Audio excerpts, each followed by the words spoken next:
Okay, are we ready?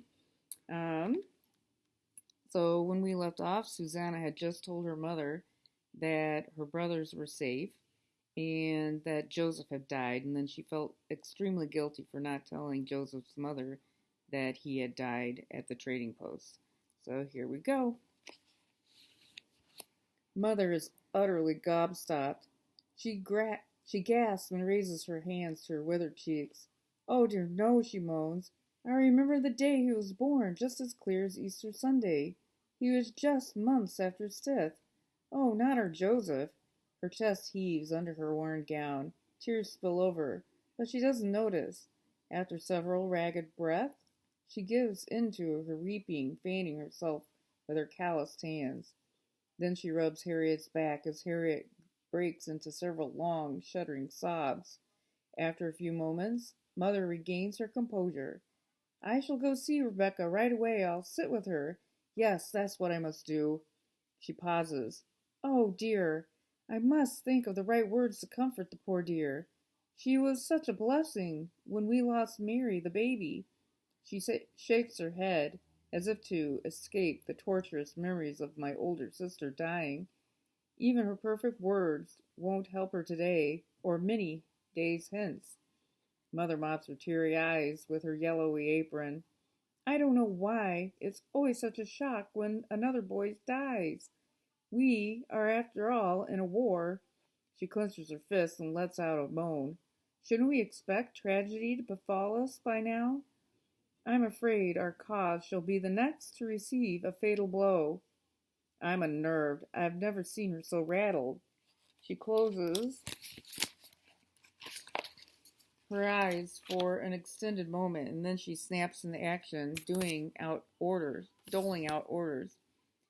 I shall take some goodies. Penny, have Auntie Ruth fill a basket of cornbread and anything else on hand. If you can't find her in the cookhouse, check the summer kitchen. She's moving some things out there today. Harriet, get the carriage ready.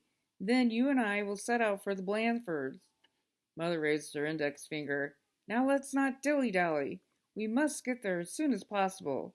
There'll be time for you to inform everyone later. As Harriet and Penny scuttle off, Mother brings a fist brings a fist to her pursed lips. Susanna, I shall leave you to ride out and find Big Hank. Check on how the planting is faring. Of course, I have no doubts. If anyone can get it done, it's him. With nary a word of complaint. I tell you he's worth 10 men. It doesn't matter, though, since there ain't any for hire. Mother wags her finger. But before you head out, get Auntie Ruth started on those death cakes, and plenty of them, too. Rebecca's servants will be overwhelmed with grief soon enough. Tradition requires the bereaved family to hand out special biscuit cakes as a way to spread the sad news. They won't have enough gloves or handkerchiefs to give everyone, so funnel cakes will have to do. Once the Blandfords make proper arrangements, we'll wrap them up in the death notice. Then there will be Warrens knocking on doors and passing them out around town. It's such a dreadful task, but people do want to know. Well, at least the Patriots do anyway. Of course, the town crier will make his own public announcement. Mr. Jones will spread the news as well. Being there at the trading station, in the thick of it all, makes him the best warner in town. Mother fades into her thoughts, with a look of shock imprinted on her ashen face. After a few minutes, she prattles on the practicalities. Susanna, have Penny bring my black gown and bonnet over to the house. Will you? And send yours as well. She gazes over the fields. It's a wonder we haven't worn them out by now. But we may yet. She speaks softly. I can barely make it out. At this rate, we may very well indeed. Her misty eyes droop and her face darkens. Oh, this is despicable. I hope General Cornwallis has to answer for all this. He doesn't even value his own soldiers' lives, and our boys even less. As the mothers of two boys trying to stay alive on the battlefield, I find that awfully hard to accept. I shudder and hope Mother didn't notice. With my mind whirling, I meandered along our primitive outbuilding and followed the aroma of fresh bread into the intense heat of the kitchen. Within seconds, my eyes sting and itch from the hazy smoke trapped inside. A sullen woman is stooping over a massive cast iron pot, stirring a thick concoction with both hands. Raising her head, she greets me with a lopsided smile, revealing a few crooked teeth. Miss Susanna, I'm making your favorite parsnip and turnip soup today. Despite my somber mood, I can't help but grin. As long as I can remember, Aunt Ruthie has been holding a wooden spoon, and today is no exception. As a youngster, I loved to bake with her, especially my favorite cornmeal spoon bread.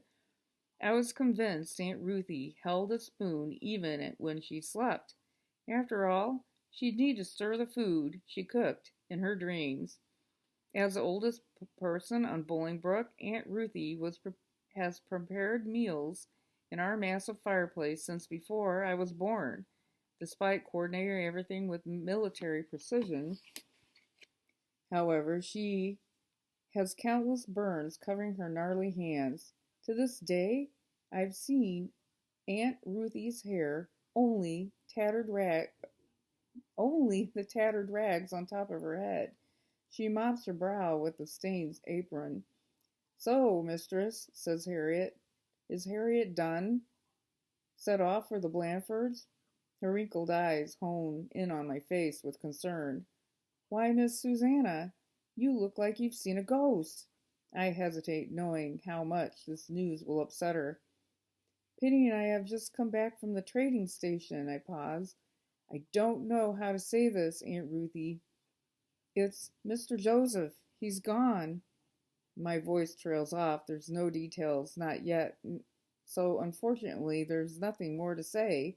I don't mean to be callous, but at this point, they don't matter anyway. He's dead. He's gone forever. I close my eyes, marveling at the brutality of war. Oh, that fine boy, what a shame! Aunt Ruthie's eyes flood with tears. Poor Mistress Blandford. Her eyes go soft and thick.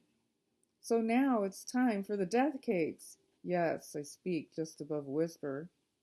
Aunt Ruthie shakes her head and tears trickle down the weathered grooves of her cheeks. Usually I helping someone with their death cakes. Glory be, not this time. She mops her cheeks. Mr. Joseph used to sneak in here, begging for sweets all the time. She mustered a sad smile. Her eyes clouded with sorrow. Now I be making him the best cakes anyone ever done tasted. I'm going to use all my molds and make all kinds too, ginger, molasses, and caraway. I can't utter a word lest I burst into tears myself. It's only halfway through the day and I'm drained. Leaving Auntie Ruth to bake, I set off in search of Big Hank. As I mount my beloved horse Musket, my spirits can't help but rise. Nothing ever seems as bleak as when I'm on horseback.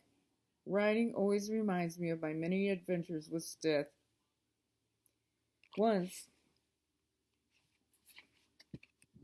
we'd escaped Mother's watchful eye. I always adjusted my saddle so I could straddle musket like a boy.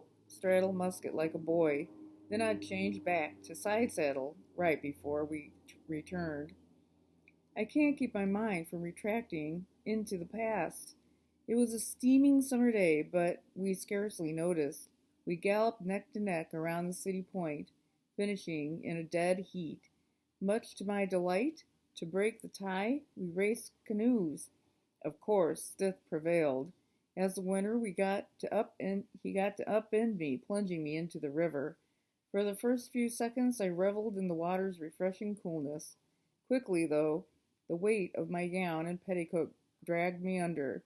Within seconds, Stith grabbed my shoulders and pulled me to the surface. Then he teased me for days. Alas, as much as I long for those days, they are long over.